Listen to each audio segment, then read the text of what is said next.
presidente di Betta, l'Auser organizza oggi una giornata dedicata a Giacomo Puccini con una performance lirica. Sì, l'Auser,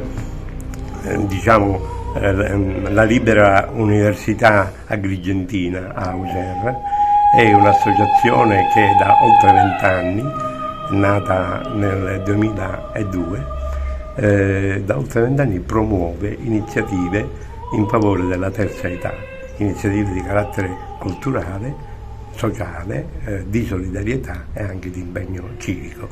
Questa sera abbiamo pensato di organizzare questa performance lirica dedicata a Giacomo Puccini, del quale ricorre quest'anno il centenario della morte.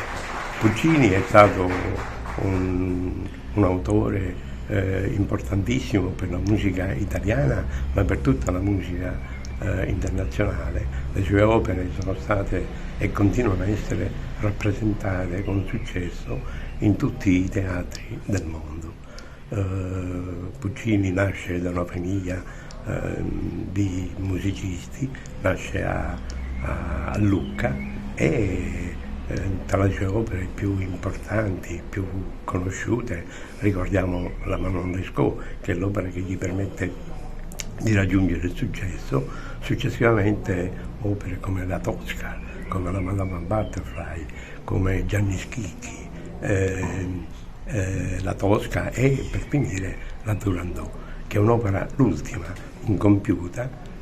Puccini compone 2 atti e disegna il terzo atto senza portarlo a compimento perché muore peraltro in Belgio, dove era andato per delle cure mediche, ma poi rientra, le sue spoglie rientrano in Italia e trovano sepoltura nella amatissima Torre del Lago.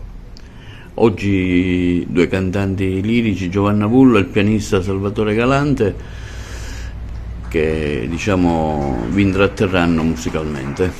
Sì, proporranno un importante, significativo repertorio delle principali opere pucciniane e sono 2 professionisti di grande qualità.